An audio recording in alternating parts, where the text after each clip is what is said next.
27 வருஷமா ஆஸ்திரேலியாவுக்கு எதிராக ஒரு டெஸ்ட் மேட்ச் கூட ஜெயிச்சதுல வெஸ்ட் இண்டீஸ். செக்யூரிட்டியா வேலை பார்க்குற ஜோசப்ங்கிறவன் கிடைக்கிற 3/4 மணி நேரம் கேப்ல வெஸ்ட் இண்டீஸ்க்கு வந்து நெட் பவுலிங் போட்டுக்கிட்டு இருப்பான். 4-5 ஓவர் தான் டெய்லியும் போடுவான். காரணம் கொஞ்சம் லேட்டா போனா கூட அவனோட வேலை போயிடும். ஸ்பைக் ஷூ அங்க கூட காசு இல்ல. கிரிக்கெட் மேல இருந்த ஆர்வத்துல நார்மல் ஷூ போட்டு வந்து தான் பவுலிங் போடுவான். அப்படி இருக்கப்ப ஜோசப் மேல முழு நம்பிக்கையும் வச்சு வெஸ்ட் இண்டீஸ் டெஸ்ட் ஸ்குவாட்ல எடுக்கிறாங்க.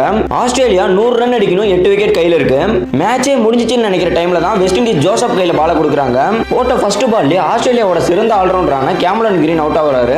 அதுக்கு அடுத்த பாலே இந்தியாட்ட இருந்து உலக கோப்பையை பறிச்ச டிராவிஸ் ஹெட் அவுட் ஆகுறாரு. அதுக்கு அடுத்ததான் மடமடன் 4 விக்கெட் எடுத்து மேட்ச்ல இல்லன்னு நினைச்ச வெஸ்ட் இண்டீஸ் திடீர்னு மேட்சுக்குள்ள போடுறாங்க.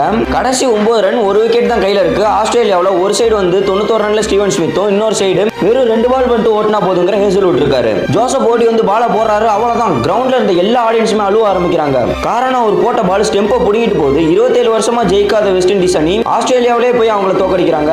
இதுக்கு மேல ஒரு மனுஷன் தன்னோட வாழ்க்கையில் என்னத்தை சாதிக்க முடியும்?